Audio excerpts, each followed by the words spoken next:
The slap echoed through the cathedral before anyone could process what was happening. 500 guests froze in their seats as Madame Beatrice Adeyeme's diamond-covered hand connected with Adeze's cheeks so hard that the bride's veil flew off and landed at the foot of the altar. "You will not marry my son today, you classless tailor's daughter." Adaeze stumbled backward, her hand instinctively flying to her 4-month pregnant belly to protect the child inside her. The cathedral gasped as one. Somewhere in the third row, a woman dropped her glass of champagne and it shattered across the marble floor, but no one moved. No one breathed. Every single eye was locked on the pregnant bride standing alone at the altar, her left cheek already turning crimson. "Mama, what are you doing?" Toby finally spoke, his voice cracking. "We talked about this. We agreed." "We agreed nothing, Toby." Madame Beatrice spun around to face her son, her gelly wrap shaking with rage. "Did you think I would actually let you marry this gold digger? In front of senators? In front of governors? In front of the entire Lagos elite?" Adeze's lips parted but no sound came out. She looked at Toby, the man who had whispered, "I love you," into her hair just 6 hours ago, and waited for him to defend her, to grab her hand, to do something, anything. He didn't. He looked down at the marble floor like a child caught stealing. "Toby," Adaeze whispered, her voice barely audible. "Toby, look at me. Please." He didn't move. "Toby," she screamed, and the sound tore out of her chest like something dying. "Look at me." He finally lifted his eyes. And in that moment, Adaeze saw the truth she had been denying for 3 months. The late-night phone calls he wouldn't answer in front of her. The way his mother had suddenly started inviting Senator Adekunle's daughter to every family event. The way Toby had stopped looking at her belly with wonder and started looking at it like it was a problem to be solved. He had known. He had known his mother was going to do this. And he had let her walk into this cathedral anyway, dressed in white, carrying his child, smiling like a fool in front of 500 people. "You knew," she breathed. "You knew and you let me." "Adaeze, please, I can explain." "Don't." Her voice came out as a roar that silenced even Madame Beatrice. "Don't you dare speak my name again." The pregnant bride straightened her spine. She wiped the blood from the corner of her mouth where her mother-in-law's ring had cut her lip. She looked at the man who was supposed to be her husband, and then at the woman who was supposed to be her mother-in-law, and then at the 500 guests who hadn't lifted a single finger to defend her.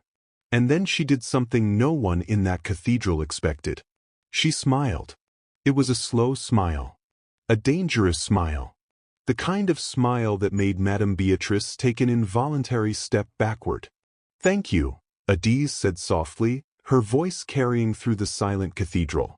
"Thank you, Madame Beatrice, for showing me today what you would have shown me for the rest of my life." She bent down, picked up her fallen veil, and draped it carefully over her arm like a piece of expensive fabric she might donate to charity. "And thank you, Toby," she continued, her eyes never leaving his face. "Thank you for being the coward I needed you to be. Because if you had been a man today, if you had stood up to your mother, I would have married you. And I would have spent the rest of my life chained to weakness." She placed both hands on her belly. "My child deserves better. And so do I." She turned to walk away, then paused and looked back over her shoulder one last time. "Remember this day, both of you. Remember every face in this room. Because one day, and I promise you this on the life of my unborn child, you will be begging me for something. And I will smile at you exactly the way you smiled at me today." She walked down that aisle alone. Past the photographers who couldn't stop snapping pictures. Past her own mother, Mama Ngozi, who sat in the front row with her hands folded in her lap, refusing to meet her daughter's eyes. Past the senator's daughter, the woman who was apparently her replacement, who looked away in shame. The heavy cathedral doors closed behind her with a sound like a coffin sealing shut. And outside, on the steps of that Lagos cathedral, Adaeze Okonkwo finally allowed herself to break. She made it to a yellow taxi parked at the curb before her knees gave out. The driver, an older man with kind eyes, jumped out when he saw her stumble. "Madam, madam, are you okay? You are bleeding. Please." She gripped the door handle. "Please, just drive." "Where to, madam?" She got into the back seat. She closed her eyes. She felt the baby kick once, softly, as if reminding her, "We are still here." "Anywhere," she whispered.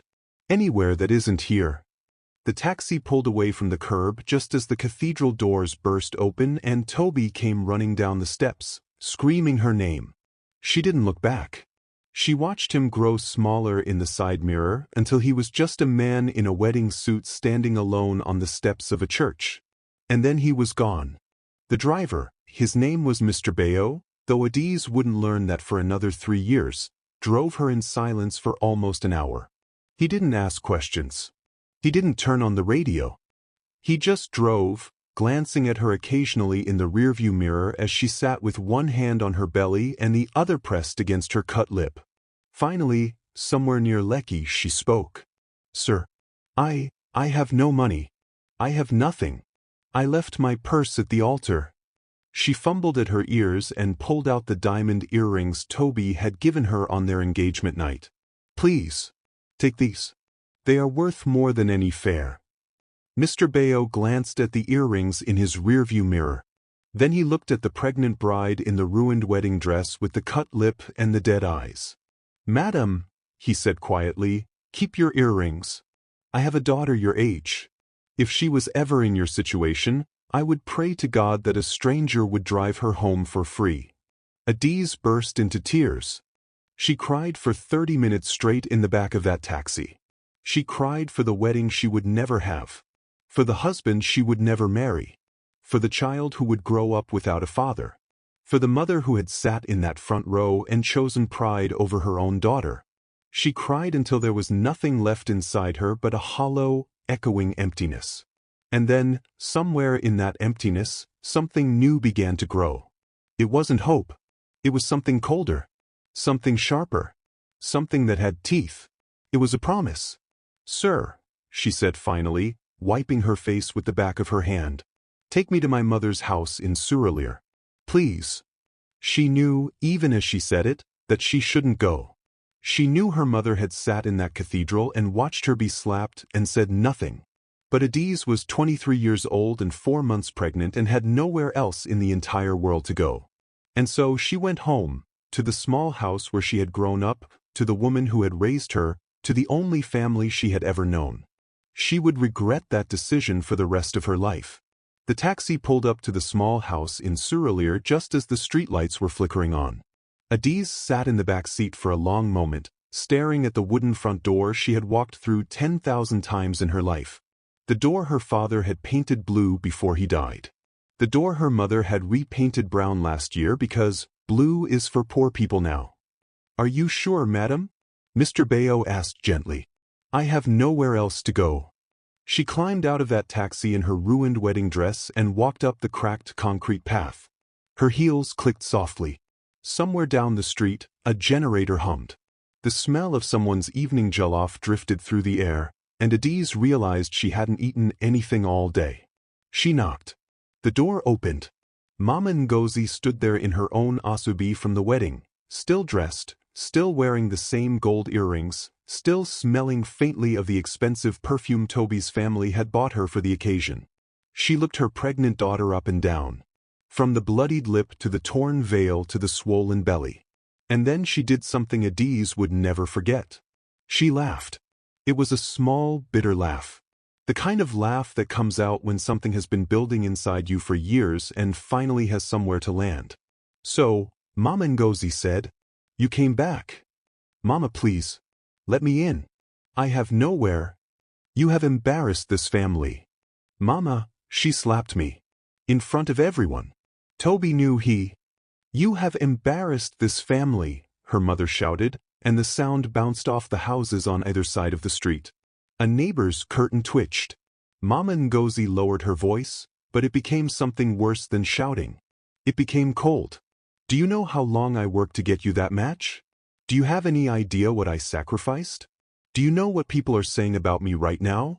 About this family? You couldn't even keep your legs closed long enough to get the ring on your finger. I'm pregnant with his child, Mama. He proposed to me before. Then where is he now, eh? Where is your fiancé? Where is the man who is supposed to be standing here defending you? Adaeze had no answer. She had no answer because the truth was unbearable. Mama! Her voice broke. Please. I'm your daughter. I am your only daughter. I have nowhere to go. I have nothing. Please. For a moment, just one moment, Adaeze thought she saw something soften in her mother's eyes. A flicker of the woman who used to braid her hair and pack her lunch for school. The woman who used to sing church hymns while she cooked. The woman who used to whisper, "You are my heart, Adaeze," into her forehead at night. That woman almost came back. And then she didn't. You cannot stay here.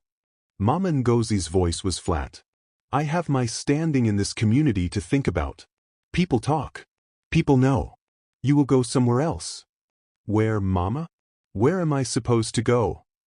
That is not my problem anymore. The door began to close. Mama, please. Adaeze jammed her hand against the door. Mama, I'm pregnant. I'm your grandchild's only protection. Please, Mama. You are no longer my daughter. Mama Ngozi pushed the door shut with surprising force, and Adaeze heard the lock turn from the other side. Then the chain.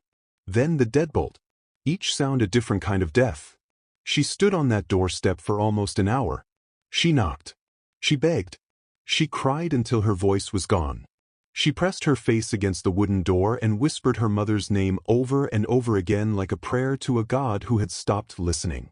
She slid down to the concrete floor and sat there in her wedding dress with her cut lip and her swollen belly and her empty future. The neighbors watched from behind their curtains. No one came out to help. And what Adaeze didn't know, what she wouldn't discover for another 2 years, was that 20 minutes after she finally walked away from that door, Mama Ngozi sat down at her kitchen table with a glass of red wine and called Madame Beatrice Adeyemi. It is done, she said. She came. I sent her away. Good, Madame Beatrice replied. The second installment will be in your account by Monday morning. 20 million naira, as agreed. Her own mother had sold her. For 35 million naira total. 15 million before the wedding. 20 million after. But Adaeze didn't know that yet. All she knew was that the rain had started to fall, and she had nowhere in the entire world to go. She walked. She walked for 2 hours in that wedding dress through the streets of Lagos. Past the bus stops where men whistled and women stared. Past the restaurants where families ate dinner behind glass windows. Past the churches she couldn't enter because she had nothing to put in the offering basket. She walked until her feet bled inside her white satin heels and her veil hung in soaked ropes around her shoulders and her wedding dress was so muddied that it looked like she had crawled out of a grave. She finally collapsed on a bench at a covered bus stop somewhere in Yaba. She didn't cry anymore. She couldn't. There was nothing left inside her to cry with. She sat there for hours, watching the rain fall, with her hand on her belly and her mind completely, utterly blank. And that is where Madame Caroline found her. Madame Caroline Adebayo was 62 years old, owned the third largest hotel chain in West Africa, and had buried her own daughter 10 years ago. Her driver had taken a wrong turn that night because of flooding on the main road, and as they passed the bus stop in Yaba, Madame Caroline looked out the window of her Bentley and saw something she would never forget. A pregnant bride sitting alone in the rain. "Stop the car," she said. "Madam." I said stop the sir. The Bentley pulled over. Madame Caroline opened her door herself, something she hadn't done in 15 years, and stepped out into the rain in her $10,000 shoes. She walked to that bus stop. She sat down on the bench next to Adaeze. She didn't say anything for a long time. Finally, Madame Caroline spoke. "What is your name, my dear?" Adaeze didn't even turn her head. "Adaeze. Adaeze. The princess. The king's daughter." Madame Caroline studied her face. "Who hurt you, princess?" And something in the way she said it, something in the gentleness, something in the way an old woman had stopped her 30 million naira car to sit on a wet bus stop bench in the rain, broke Adaeze open one final time. She told her everything. She told her about Toby, about the slap, about her mother closing the door, about the baby, about walking through Lagos in her wedding dress with bleeding feet and nowhere to go. She talked for almost an hour while Madame Caroline sat beside her and held her hand and never once interrupted. When Adaeze finally finished, Madame Caroline was quiet for a long moment. Then she said, "Come with me. Ma, come with me, child. I have a guest house in Ikoyi. You will stay there tonight. Tomorrow, we will talk about what comes next." "Why?" Adaeze whispered. "Why would you help me? You don't even know me." Madame Caroline looked at the pregnant bride sitting next to her on that bus stop bench.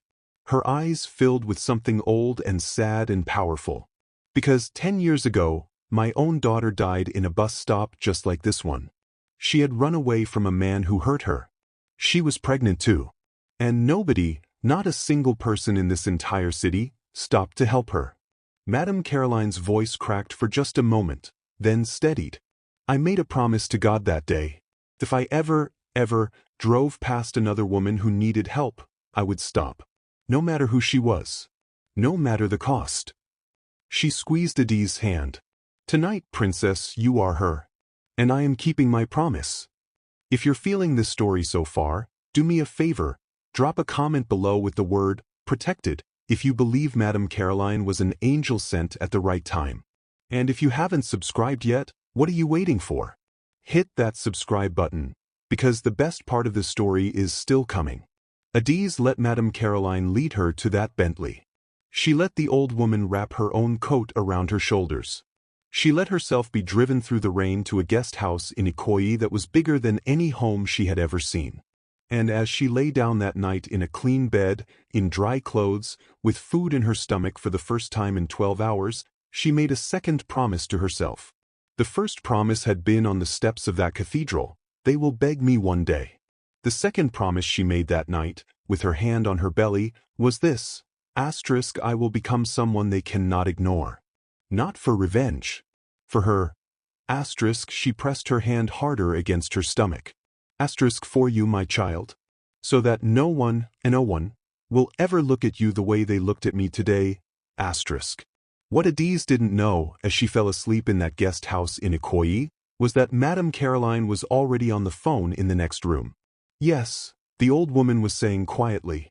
"I found her tonight. The girl I told you about. The one I saw in the vision." The pause. "Yes. She is pregnant. She is the one." Another pause. "Begin the paperwork tomorrow. Everything. The inheritance. The companies. All of it. I want her name added before the end of the month." Madame Caroline hung up the phone. She walked to the window and looked out at the rain-soaked city of Lagos. "You came to me, princess," she whispered to no one. "And I will not waste you." 3 years passed. 3 years of Madame Caroline teaching Adaeze everything she knew. 3 years of business books and boardroom strategies and learning how to walk into a room of powerful men without flinching. 3 years of watching her daughter, little Zara, grow from a tiny crying thing into a beautiful 3-year-old girl with her mother's fierce eyes. And 3 years of Adaeze learning, slowly, that the gift Madame Caroline had seen in her wasn't her beauty. It wasn't even her resilience. It was her mind. "You have a head for numbers, princess," Madame Caroline had said one morning, watching Adaeze restructure an entire hotel acquisition deal in 20 minutes. "I have been in this business for 40 years. I have never seen anyone see patterns the way you do." Adaeze had laughed. "I used to help my father balance his tailor shop books when I was 8 years old, Mama Caroline. Numbers always made sense to me when nothing else did." Madame Caroline had looked at her for a long moment. "Princess, I am going to tell you something now, and I need you to listen carefully." The old woman set down her teacup. "I have stage 4 pancreatic cancer. The doctors have given me 8 months. Maybe 12. Adaeze's world had stopped spinning. "Mama, listen to me. Listen." Madame Caroline gripped her hand. "I have no children left in this world. I have built an empire and I have no one to give it to. So I am giving it to you. Mama, I can't. You can. And you will. Because if you don't, everything I have built will be sold off to vultures who will use it to crush women just like you." The old woman's eyes burned. "Promise me, Adaeze. Promise me you will take what I am giving you, and you will use it to become the woman this city remembers." Adaeze had cried that day. She had cried like she hadn't cried since the night on that bus stop. And then she had wiped her face, looked her mentor in the eyes, and said 3 words. "I promise, Mama." Madame Caroline died 7 months later, on a Tuesday morning in October, with Adaeze holding her hand and 3-year-old Zara curled up at the foot of her bed. And on the day of the funeral, Adaeze Okonkwo, the girl who had been slapped at the altar, the girl who had been thrown out by her own mother, the girl who had walked through Lagos in a ruined wedding dress with bleeding feet, inherited an empire worth 48 billion naira. She did not announce it. She did not tell anyone. For 3 more months, she let the city of Lagos continue believing that Madame Caroline Adebayo's empire was being auctioned off to the highest bidder. She let her enemies plan. She let them gather. And then, one warm morning in February, a black Rolls-Royce pulled up to the front gate of Adaeze Industries, Madame Beatrice's family business, which was now bankrupt and being sold piece by piece, and a woman in a long black coat stepped out. She wore black gloves, a black hat, a black veil over her face. The receptionist had not been told to expect anyone. "I am here to see Mr. Toby Adeyemi," the veiled woman said. Her voice was calm. "Cold. Tell him Madam X has arrived to discuss the acquisition of his company." 20 minutes later, in the conference room on the 42nd floor of Adeyemi Tower, Toby Adeyemi sat across from a veiled woman he had never seen before. His mother sat beside him, her hands folded tightly in her lap. The Adeyemi family lawyer was on Toby's other side. They were all sweating. The company had been failing for 2 years. They needed this deal to survive. They had heard rumors that Madam X had acquired 3 other Lagos businesses in the past month, always with cash, always without negotiation, always at exactly the price she offered and not a kobo more. "Madam X," the lawyer began nervously, "we are honored that you have chosen to consider." "I have not chosen to consider anything." The veiled woman's voice cut him off. "I have already decided. I will purchase Adeyemi Industries for 15 billion naira. The transfer will be completed within 72 hours. The Adeyemi family will retain no shares, no positions, and no naming rights. Madame Beatrice and Toby Adeyemi will personally sign non-compete agreements preventing them from working in hospitality or real estate for the next 20 years. Madame Beatrice's mouth fell open. 20 years? That is ridiculous. Who do you think you are to? Mama, please. Toby's voice was small. He looked across the table at the veiled woman. Madam X. With respect.